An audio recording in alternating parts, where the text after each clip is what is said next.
final for the men's Varsity 8. The crew from Brown down at the bottom of your picture. We have a start for our last race of the program at the 2025 IRA. It's the men's Varsity 8, Brown, Syracuse, Washington, Harvard, Dartmouth, and Princeton. Syracuse at 45. Washington at 48.5. Harvard at 46.5. Harvard, Washington, Dartmouth, and it may in fact be Princeton up there with the leaders. Yeah, again, I think it's going to be all about how much advantage you can put out there for yourself in these early strokes, because the conditions are a little bit tricky today, even though they are incredibly fast. This is going to be the most optimal place on the track in order to get those seats on your competitors. The water is the flattest it's going to be, and it's going to be more and more choppy with every single stroke that you take, so this is the time to go if you have the ability to do it. Right now, Washington really going pretty evenly with the crew from Harvard. Probably not a surprise to see these two programs going toe-to-toe.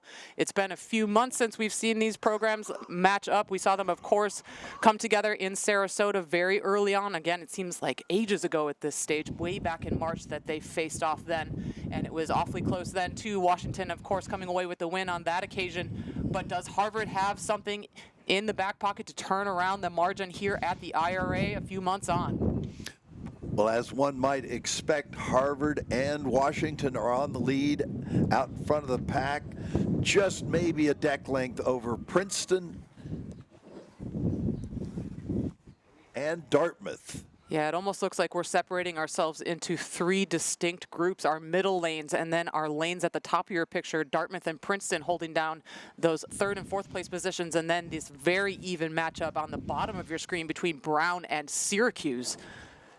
But awfully a lot of overlap between all six crews at this still very early stage in this grand final. Lanes 3 and 4 are inseparable. Harvard and Washington level with one another. They have maybe a third of a length over Dartmouth and Princeton. Dartmouth now just kind of showing their way into third place. Just a little bit ahead of, yeah, it's Dartmouth just a half a deck length up on Princeton. The top four boats within half a length of one another.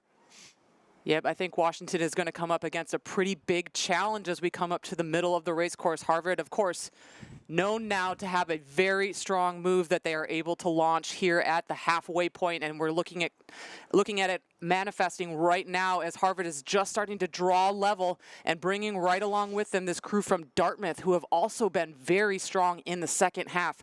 But let's not rule out Brown over on the far side of your screen, also a second half crew. They've started to move through Syracuse and are on their way to challenge for that third place position. They might not feature as strongly on the camera because of where our drone is positioned currently, but we'll keep Brown in the back of our mind. There they are again, just really keeping tabs on this crew from Dartmouth. But Washington with a seat. They've got, they're rowing at 39 strokes a minute. So is Harvard, and Washington's been able to squeak out a full seat ahead of Harvard. And that looks like a lot in a race that's this close. Well, Washington has been a high-rating crew all season. We talk a little bit about how they almost don't really find a lengthen or a settle. They're just very aggressive, very athletic, keep the intensity very high, and really just keep it kind of at one speed all the way down the track. Harvard always able to find another gear as they come into that second half of the race. Will it be enough here? This crew from Harvard has just been so artful in the way that they're coached. They row so beautifully, very technically good, but I think, can they find a little bit of art just to add to the science in order to find that next level to get through this Washington crew in the late stages? It looks like Washington is taking even more off of Harvard. Washington now has 5 seats, and they continue to have the momentum. Harvard is going to have to find something here. Yeah, it looks like Dartmouth doing a really nice job just to track our leading crews. Are they really solidly into that bronze place position now? Just starting to edge out on Princeton and maybe try to challenge this Harvard crew, but Washington looking very dominant as we're coming into the closing meters, Dave. I think they may have done enough now unless Harvard really find a massive turn of speed inside these red buoys.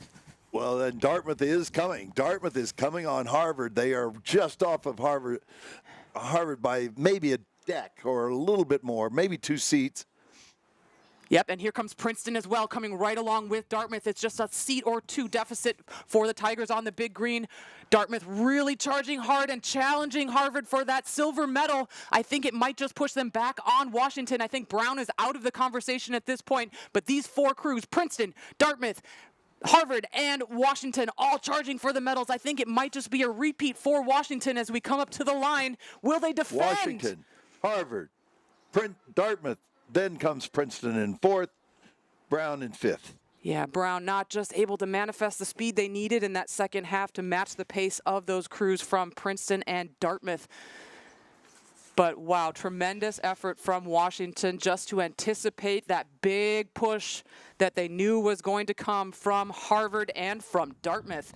And Princeton really pulling out all the stops as well in those closing meters, but not quite enough, just off the podium for the Tigers. So maybe a little bit of a surprise. This grand final significantly slower than our B final. And that record from 2012 continues to stand. Who knows how long it will last. But nonetheless, your IRA champions in the men's Varsity 8 in 2025, the University of Washington Huskies. Great racing in this men's Varsity 8. Super results for Harvard and Dartmouth to round out your podium. But Washington, they nailed it that second half. They really owned it. They took it on. They anticipated every charge that came their way, held their nerve all the way to the line. Yeah, just when it looked like they were starting to get a little bit shaky because of the challenge from Harvard, they really just bore down and found another gear, and they were able to use a lot of power in conditions that wouldn't suggest that you could get that much grip on the water, but they were able to just force themselves into the 3 or 4 seat lead, almost like at will. Yeah, you wonder where that comes from, because you watch them race, and of course we talked about their stroke rate staying quite high throughout the body of the race, and you have to ask, where does that come from? Because where do you leave yourself space to go if you're already basing at a 39 or a 40? And, you know, I think Matthew touched on this. There is that trend in international rowing where the stroke rate is really the star of the show now. And it's, if you want to be in the conversation in international 8s rowing, you have to keep the rate really, really high. And I think we're seeing that start to reflect here, even at the collegiate level here in the U.S.